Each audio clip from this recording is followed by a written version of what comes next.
ದಿನಾಂಕ 7/3/2026ರಂದು ಬಳ್ಳಾರಿ ನಗರದ ಒಂದು ಖಾಸಗಿ ವಿದ್ಯಾಸಂಸ್ಥೆಯಲ್ಲಿ ನಡೆದ ಘಟನೆಗೆ ಸಂಬಂಧಪಟ್ಟಂತೆ ಬ್ರೂಸ್ಪೇಟೆ ಪೊಲೀಸ್ ಠಾಣೆಯಲ್ಲಿ ಒಂದು ಪ್ರಕರಣ ದಾಖಲಾಗಿದ್ದು, ಈ ಪ್ರಕರಣದಲ್ಲಿ ಒಬ್ಬ ವಿದ್ಯಾರ್ಥಿ 15 ವರ್ಷದ ಅಪ್ರಾಪ್ತ ಬಾಲಕನೋರ್ವ ತನ್ನ ಸಹಪಾಠಿಗಳ ಮೇಲೆ ಹಲ್ಲೆ ನಡೆಸಿ ಸ್ಥಳದಿಂದ ಪರಾರಿಯಾಗಿದ್ದು, ಬಳ್ಳಾರಿ ಪೊಲೀಸ್ ಅವನ ಪತ್ತೆಗಾಗಿ ಒಂದಷ್ಟು ತಂಡಗಳನ್ನು ನಿಯೋಜನೆ ಮಾಡಿ ನಾವು ಪ್ರಯತ್ನವನ್ನು ಕಳೆದ 2 ದಿನಗಳಿಂದ ಮಾಡ್ತಾ ಇರುವಂಥದ್ದಿದೆ. ಸುಮಾರು ಪ್ರಕರಣ ಆದ ರಾತ್ರಿಯಿಂದ ಸುಮಾರು ತಂಡಗಳು ಅವನನ್ನು ಪತ್ತೆ ಹಚ್ಚುವ ಕಾರ್ಯಾಚರಣೆಯಲ್ಲಿ ನಿರತರಾಗಿದ್ದು, ಜಿಲ್ಲೆಯಲ್ಲಿದ್ದಂತಹ ಎಲ್ಲ ಅಧಿಕಾರಿಗಳು, ಪೊಲೀಸ್ ಠಾಣಾ ಇನ್ಸ್ಪೆಕ್ಟರ್ಸು, DYSPಸು, ಹಾಗೆ DAR ಸಿಬ್ಬಂದಿ, ಡಾಗ್ ಸ್ಕ್ವಾಡು, ಈ ರೀತಿ ಸುಮಾರು ತಂಡಗಳನ್ನು ನಾವು ನಿಯೋಜನೆ ಮಾಡಿ ಹಲವು ಆಯಾಮಗಳಲ್ಲಿ ಪತ್ತೆ ಹಚ್ಚಲಿಕ್ಕೆ ಪ್ರಯತ್ನ ಪಟ್ಟಿರುವಂಥದ್ದಿದೆ. ಈ ಕುರಿತು ನಾವು ವಿಶೇಷವಾಗಿ ಬಳ್ಳಾರಿ ನಗರದಲ್ಲಿ ಹಾಗೂ ಸುತ್ತಮುತ್ತಲಿನ ಪ್ರದೇಶಗಳಲ್ಲಿ ಸರ್ಚ್ ಮತ್ತು ಕೂಂಬಿಂಗ್ ಆಪರೇಷನ್ಸ್ನ ಕೈಗೊಂಡಿದ್ದೇವೆ. ಹಾಗೆ ಪ್ರಮುಖ ಪಬ್ಲಿಕ್ ಪ್ಲೇಸಸ್ ಏನಿದೆ, ಬಸ್ ಸ್ಟ್ಯಾಂಡ್ ಇರ್ಬೋದು, ರೈಲ್ವೆ ಸ್ಟೇಷನ್ ಇರ್ಬೋದು, ಹಾಗೆ ಟೆಂಪಲ್ಸ್ಗಳಲ್ಲಿ ಎಲ್ಲಿ ಹೆಚ್ಚಿನ ಜನರು ಸೇರ್ತಾರೆ, ಊಟದ ವ್ಯವಸ್ಥೆಗಳಿರುತ್ತೆ, ಸೊ ಇಂಥ ಸ್ಥಳಗಳಲ್ಲಿ ನಾವು ಪರಿಶೀಲನೆಯನ್ನು ಕಂಟಿನ್ಯೂಯಸ್ ಆಗಿ ವಿವಿಧ ತಂಡಗಳಿಂದ ಮಾಡ್ತಾ ಇರುವಂಥದ್ದಿತ್ತು. ಅದೇ ರೀತಿ CCTV ಫುಟೇಜ್ಗಳನ್ನ ಕೂಡ ಕೆಲವು ಟೆಕ್ನಿಕಲ್ ತಂಡಗಳು ಪರಿಶೀಲನೆ ಮಾಡ್ತಾ ಅವನ ಅಪ್ರಾಪ್ತ ಬಾಲಕನ ಮೂಮೆಂಟನ್ನು ನಾವು ಇಲ್ಲಿವರೆಗೆ ತಿಳ್ಕೊಂಡು ಈ ದಿನ 9/3/2026ರಂದು ಆದ ಒಂದು ಬೆಳವಣಿಗೆ ಆಧಾರದ ಮೇಲೆ ಈ ಅಪ್ರಾಪ್ತ ಬಾಲಕ, ಕಾನೂನಿನ ಸಂಘರ್ಷಕ್ಕೆ ಒಳಗಾಗಿರುವಂತಹ ಬಾಲಕ ಬಳ್ಳಾರಿ ನಗರದಲ್ಲೇ ಮೂಮೆಂಟ್ ಮಾಡ್ತಾ ಇರುವಂಥದ್ರ ಬಗ್ಗೆ ಮಾಹಿತಿ ಪಡೆದು ಮತ್ತೆ ಪೊಲೀಸ್ ಸಿಬ್ಬಂದಿ ಹಾಗೆ ನಾಕಾಬಂದಿ ಹಾಗೆ ಪ್ಯಾಟ್ರೋಲಿಂಗ್ ನಾವು ಆ್ಯಕ್ಟಿವೇಟ್ ಮಾಡಿ CCTV ಫುಟೇಜಸ್ ಆಧಾರದ ಮೇಲೆ ಹಾಗೂ ಕೆಲವು ಟೆಕ್ನಿಕಲ್ ಇನ್ಪುಟ್ಸ್ ಆಧಾರದ ಮೇಲೆ ಈ ಒಂದು ಬಾಲಕನನ್ನು ಈಗಾಗಲೇ ಬ್ರೂಸ್ಪೇಟೆ ಪೊಲೀಸ್ ಠಾಣೆ ಅಧಿಕಾರಿಗಳಿಂದ ವಶಕ್ಕೆ ಪಡೆಯಲಾಗಿದೆ. ಈಗ ಮುಂದುವರೆದ ಭಾಗವಾಗಿ ಈ ಬಾಲಕನನ್ನು ಹಲವು ಆಯಾಮಗಳಲ್ಲಿ ವಿಚಾರಣೆಗೆ ಒಳಪಡಿಸುವಂತಹ ಅಗತ್ಯವಿದ್ದು, ಈ ನಿಟ್ಟಿನಲ್ಲಿ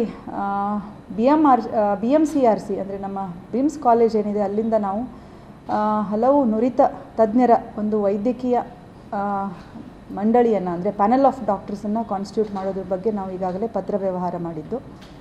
ಇದರಲ್ಲಿ ಮೇನ್ಲಿ ಪೀಡಿಯಾಟ್ರಿಷನ್ನು, ಹಾಗೆ ಕ್ಲಿನಿಕಲ್ ಸೈಕಿಯಾಟ್ರಿಸ್ಟು, ಕ್ಲಿನಿಕಲ್ ಸೈಕಾಲಜಿಸ್ಟು, ಆಮೇಲೆ ಸೈಕಿಯಾಟ್ರಿಸ್ಟು, ಜನರಲ್ ಫಿಸಿಷಿಯನ್ನು, ಈ ಥರ ವೈದ್ಯರ ಒಂದು ತಂಡವನ್ನು ರಚಿಸಿ ಈ ಒಂದು ಬಾಲಕನನ್ನು ಕಂಪ್ಲೀಟ್ ಅವನ ಒಂದು ಸ್ಥಿತಿಗತಿಯನ್ನು ಮೆಡಿಕಲ್ ಎಕ್ಸಾಮಿನೇಷನ್ ಮುಖಾಂತರ ಪರಿಶೀಲನೆ ಮಾಡುವಂತಹ ನಿಟ್ಟಿನಲ್ಲಿ ನಾವು ಪ್ರಯತ್ನ ಪಡ್ತಾ ಇದ್ದೇವೆ.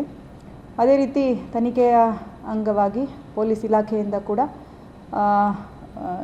ಕೆಲವು JJ ಆ್ಯಕ್ಟಲ್ಲಿ ಇರುವಂತಹ SOPsನ ಫಾಲೋ ಮಾಡಿಕೊಂಡು ಈ ಒಂದು ಬಾಲಕನನ್ನು ಪರಿಶೀಲನೆ ಮಾಡಿ ಅವನ ಸ್ಟೇಟ್ಮೆಂಟನ್ನು ರೆಕಾರ್ಡ್ ಮಾಡಲಾಗ್ತದೆ.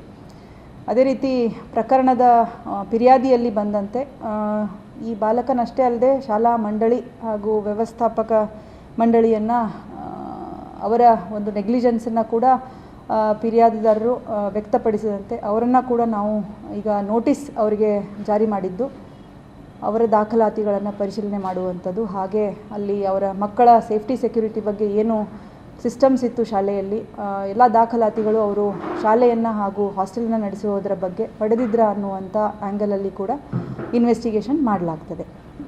ಈಗ ರೀಸನನ್ನು ನಾವು ಈಗ ಮೆಡಿಕಲ್ ಬೋರ್ಡ್ ಏನಿದೆ ಅದನ್ನು ಹಾಗೂ ನಮ್ಮ ಈಗ ಇನ್ನೂ ತನಿಖೆ ಬಾಲಕರನ್ನು ವಶಕ್ಕೆ ಪಡೆದಿದ್ದು ತನಿಖಾ ಹಂತದಲ್ಲೇ ಇರುವಂಥದ್ದು.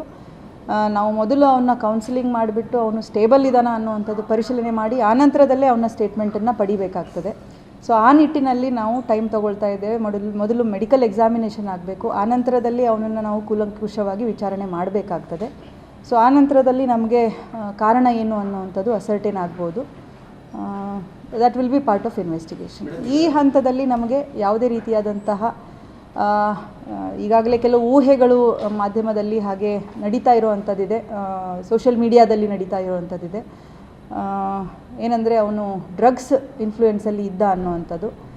ಪ್ರಿಲಿಮಿನರಿ ನಮ್ಮ ಅಬ್ಸರ್ವೇಷನ್ಸ್ ಹಾಗೂ ಎನ್ಕ್ವೈರೀಸ್ ಪ್ರಕಾರ ಆ ರೀತಿಯಾದಂತಹ ಯಾವುದೇ ಇನ್ಫ್ಲೂಯೆನ್ಸಲ್ಲಿ ಆ ಬಾಲಕ ಇರಲಿಲ್ಲ ಅನ್ನೋವಂಥದ್ದು ನಮಗೆ ತಿಳಿದು ಬಂದಿರುವಂಥದ್ದು.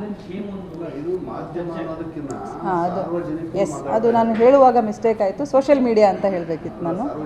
ಎಸ್ ಮೇಡಮ್, ಈಗ ಹಾಸ್ಟೆಲ್ನಲ್ಲಿ ಎಲ್ಲ ಸ್ನೇಹಿತರು ಆಲ್ರೆಡಿ ಮಲಗಿರ್ತಾರೆ, ಬಟ್ ಆ ಟೈಮಲ್ಲಿ ಏಕೈಕನ ಅಟ್ಯಾಕ್ ಮಾಡ್ತಾರೆ ಮೇಡಮ್. ಹಂಗಾಗಿ ಪಬ್ಜಿ ಅಂತ ಗೇಮ್ಗಳಿಗೆ ಏನಾದರೂ ಅಡಿಕ್ಟ್ ಆಗಿದ್ದ ಅಥವಾ ಅದರಿಂದ ಏನಾದರೂ ಪ್ರಭಾವಕ್ಕೊಳಗಾಗಿದ್ದ ನೀವು ಪ್ರಾಥಮಿಕವಾಗಿ? ಎಸ್, ಪ್ರಾಥಮಿಕವಾಗಿ ಹೇಳೋದೇನಂತಂದರೆ ಈ ಹಾಸ್ಟೆಲಲ್ಲಿ ಇದ್ದಂತಹ ಮಕ್ಕಳು ಎಲ್ಲರೂ ಲೋವರ್ ಮಿಡ್ಲ್ ಇನ್ಕಮ್ ಗ್ರೂಪಿಂದ ಬಂದಿರುವಂಥವರು.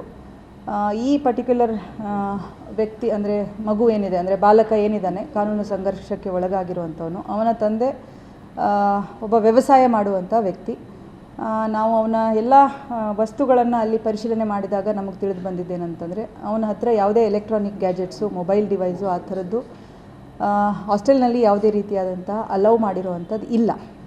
ಸೊ ಇವರುಗಳಿಗೆ ಯಾವುದೇ ಮೊಬೈಲ್ ಗೇಮ್ ಅಡಿಕ್ಷನ್ ಆಗಲಿ ಅಥವಾ ಇನ್ಫ್ಲೂಯೆನ್ಸ್ ಆಗಿರುವಂಥದ್ದು ಪ್ರಿಲಿಮಿನರಿ ನಮ್ಮ ಎನ್ಕ್ವೈರಿಯಿಂದ ಕಂಡು ಬಂದಿಲ್ಲ.